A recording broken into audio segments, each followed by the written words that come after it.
নিশ্চয়ই ভাবছো এটা কি। আজকে চলে এসেছি আমরা মিলওয়াকি সামার ফেস্টে। ইউএসএ আর ইন্ডিয়ার মেলার মধ্যে কি পার্থক্য সব জিনিসগুলোই আজকে তুলে ধরবো আমার এই ভিডিওতে।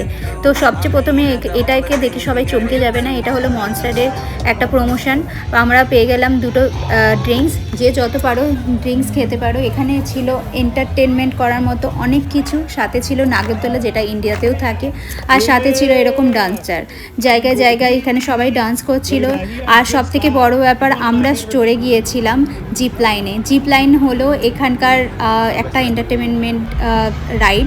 সেটা হলো তুমি এক নজরে পুরো মেলাটাকে বন্দি করতে পারবে। আমরা খুব টায়ার্ড হয়ে গেছিলাম, লেকের পাশে বসে পড়লাম কিছুক্ষণ, তারপরে চলে গেলাম লাইভ কনসার্ট, তারপর গেলাম লাইভ ডিজেতে। এখানে দেখো স্পাইডারও কিন্তু ডান্স করে। এখানে স্পাইডার ডান্স করে বললে হবে না, এখানে অনেকজনে অনেক রকমভাবেই ডান্স করছিল, সেগুলো সব কিছু আমি ক্যামেরা বন্দি করতে পারছি না, কারণ এখানে আমার ভিডিও সবাই দেখে। তো আমি সব কিছু নিয়েই আমার ভিডিওতে অনেক কিছু দেখা হলো। তোমাদের ভালো লেগে থাকে আমার বড় চ্যানেলে এই ভিডিওটার ডেসক্রিপশনে দিয়ে দিলাম লিঙ্কটা, তোমরা দেখে নিও।